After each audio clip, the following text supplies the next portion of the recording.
बहुचर्चित कृष्णानंद रॉय हत्याकांड मामले में अफजाल अंसारी को गाजीपुर की एमपी एमएलए कोर्ट ने 4 साल की सजा सुनाई थी, जिसके बाद उनकी सांसदी छिन गई थी। इसके बाद उनके वकीलों ने सीधे सुप्रीम कोर्ट का रुख किया, लेकिन वहां भी उनकी बात नहीं बनी और उन्हें हाईकोर्ट में अपील करने के आदेश दिए गए।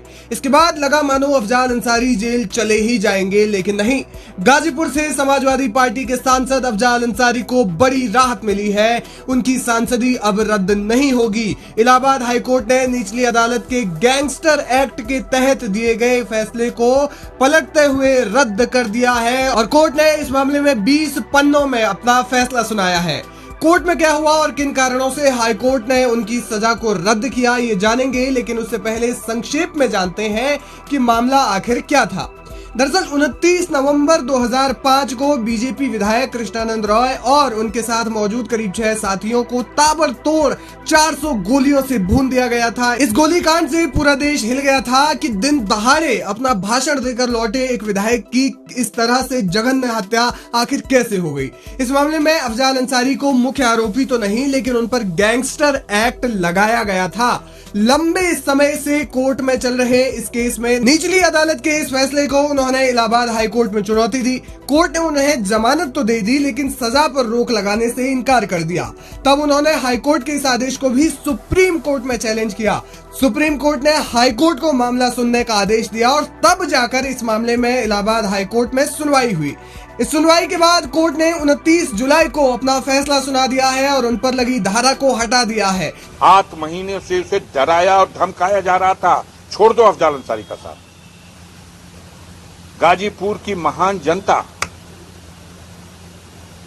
जिस जनता का विश्वास अफजाल अंसारी ने जीता है, बार बार जीता है, उस जनता को भयभीत किया गया था। ये जीत उस जनता के सर है।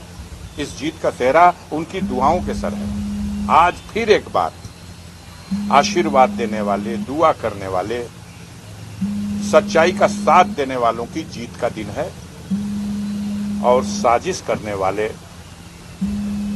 बुराई चाहने वाले, बुरा करने की कल्पना करने वालों, उनकी पराजय का दिन है। जी, अगर सरकार या जो विपक्षी आपके हैं वो लोग सुप्रीम कोर्ट की सजा, यही तो लोकतंत्र है।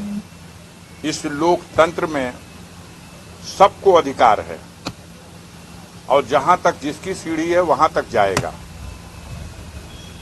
ये फिर एक नया डर पैदा करने का जो प्रयास है, हर डर का हमने संकल्प लिया है जीवन में मुकाबला करने का।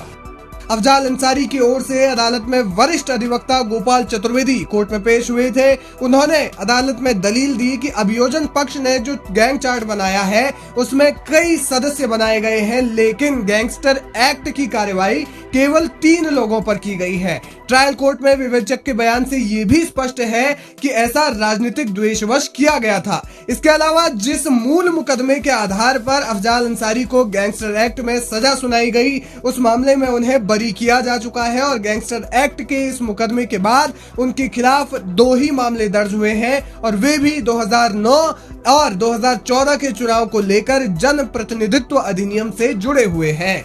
उन्होंने कोर्ट में कहा कि स्वयं विवेचक ने बताया कि वे 4 साल तक मोहम्मदाबाद थाने के इंचार्ज रहे, लेकिन अफजाल अंसारी के खिलाफ मुकदमा तो क्या, किसी ने छोटी मोटी शिकायत भी नहीं की। ऐसे में उनकी सजा को बढ़ाने का कोई आधार नहीं बनता। साथ ही राजनीतिक द्वेष में किसी के भी खिलाफ गैंगस्टर एक्ट नहीं बनता। भारतीय कानून में ऐसा प्रावधान ही नहीं है, इसलिए उनकी सजा को निरस्त किया जाना चाहिए। कोर्ट में लंबी बहस के बाद अदालत ने 4 जुलाई को फैसला सुरक्षित रख लिया था और आज 20 पन्नों के अपने आदेश में इलाहाबाद हाईकोर्ट ने फैसला सुनाते हुए अफजाल अंसारी को दोष मुक्त करार दे दिया है।